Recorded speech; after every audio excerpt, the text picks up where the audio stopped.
Salut! Pour ce nouveau tuto, on va continuer dans les isolations avec la balle contact et on va apprendre le palm circle. Palm circle, c'est ça, donc c'est je fais tourner la balle dans ma main, mais en fait c'est la main qui va rouler sous la balle. D'accord? Alors, pour réaliser cette figure, dans un premier temps, on va créer donc cet effet de vague avec les doigts.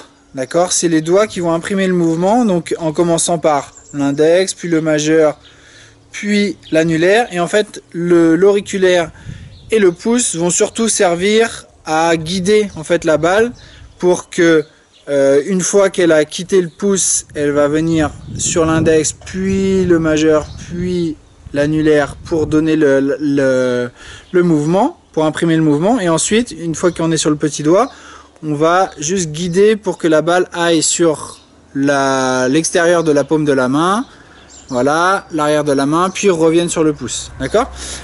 Donc c'est vraiment ce mouvement-là, d'accord? Créer une petite vague avec la main la plus détendue possible et la plus plate possible, d'accord?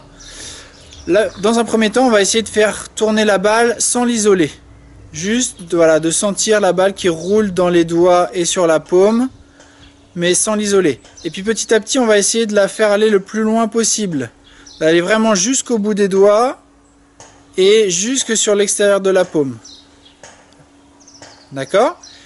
Et une fois qu'on sent bien ce mouvement, qu'on l'a bien dans la main, on va essayer de tourner la main en dessous pour créer cet effet visuel, d'avoir la balle qui ne bouge pas et la main qui tourne autour.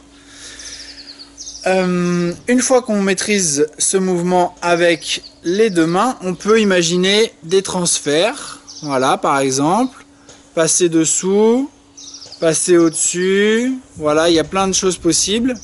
On peut également faire ce mouvement-là avec la main libre. Alors du coup, je vous montre comment ça se passe. En fait, la main va coulisser le long. On va connecter chaque doigt, par exemple le pouce va être connecté avec le pouce, l'index avec l'index, le majeur avec le majeur, l'annulaire et le petit doigt. Et en fait on va complètement suivre voilà, l'extérieur de la main. Et en créant cet effet en continuant le palm circle avec cet effet là, on va créer un peu un effet de cage autour de la balle. D'accord?